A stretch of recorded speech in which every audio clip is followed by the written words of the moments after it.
What really happened when a 15-year-old pop prodigy spent 48 hours under the wing of hip-hop's most controversial mogul?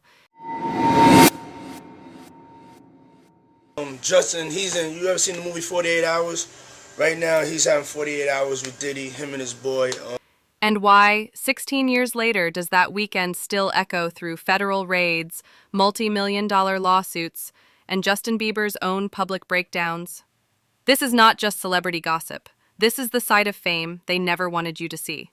Welcome to Hollywood Exposed. Smash that subscribe button and join the movement pulling back the curtain on the world's most protected stars. Let's dive in. Summer 2009 Justin. Drew Bieber, 15 years old, fresh out of Stratford, Ontario. He lands in New York to meet Usher, his soon-to-be mentor, and the man who helped discover him. But suddenly, someone else steps in, Sean Diddy Combs. In a now viral vlog, Diddy looks into the camera and says, "For the next 48 hours, he's with me." And it wasn't a joke. In that video, Diddy boasts about taking custody of the teen superstar, planning an all-out buck-crazy weekend. Justin stands beside him, young, excited, and clearly in awe. It was framed as fun, just two stars bonding. But years later, internet sleuths would call this video Exhibit A in something much darker.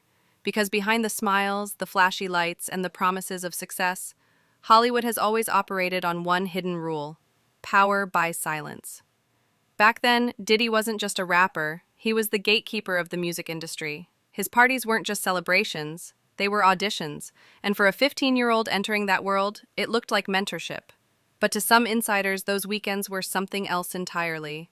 Late-night mansion parties, no phones, no cameras, no questions.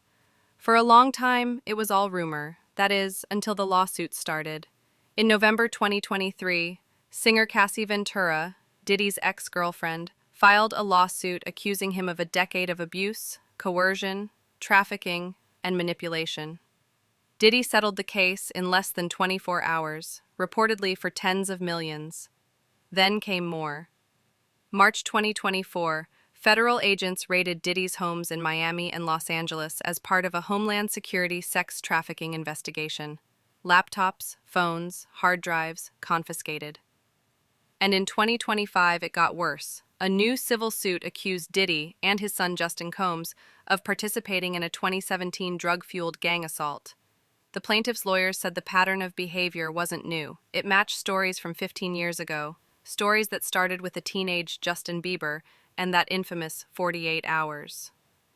Now let's pause. We're not here to speculate guilt, but let's talk about what happened to Justin in the years that followed. 2014. Bieber is arrested for drag racing a yellow Lamborghini while intoxicated. His mugshot makes global headlines.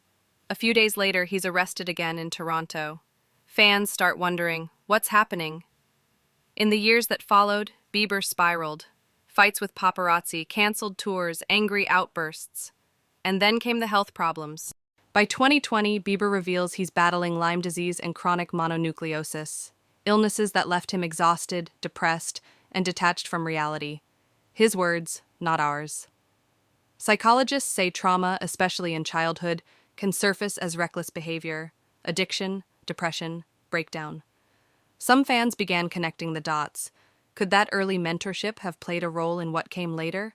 Fast forward to 2024. As federal agents raid Diddy's homes, fans flood Justin Bieber's Instagram with comments. Say something. Were you there? Tell the truth. But Justin stays silent. Sources close to him say he's focusing on healing, therapy, and faith. He's recording again. He's praying on stage, but he hasn't defended Diddy, and he hasn't spoken out against him either. And that silence? It says a lot. Usher, the original mentor who introduced them? Silent too. Why? Because in Hollywood, NDAs aren't pieces of paper. They're walls. Walls made of money, contracts, and fear. And those walls are hard to break. This isn't just about Diddy, it's a pattern. Weinstein, Dan Schneider, Bryan Singer. All powerful men, protected for years by a system designed to shut people up. The formula is always the same: allegation, settlement, silence, repeat, no cameras, no interviews, no justice.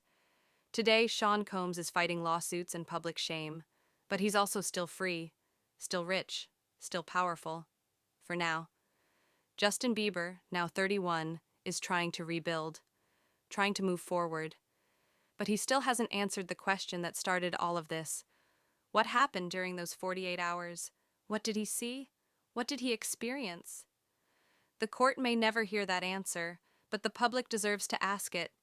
Because this isn't about drama, it's about a system that eats its young and calls it fame. Did a single weekend change Justin forever? Or is the truth darker than we can imagine?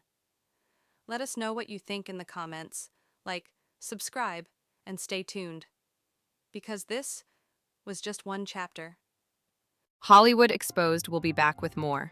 And if you want a full deep dive into just P. Diddy's case, every lawsuit, every raid, every hidden file, then let me know in the comments. I'll expose it all, start to finish, no filters, no mercy, only if you're ready to see how far the power goes when nobody says no.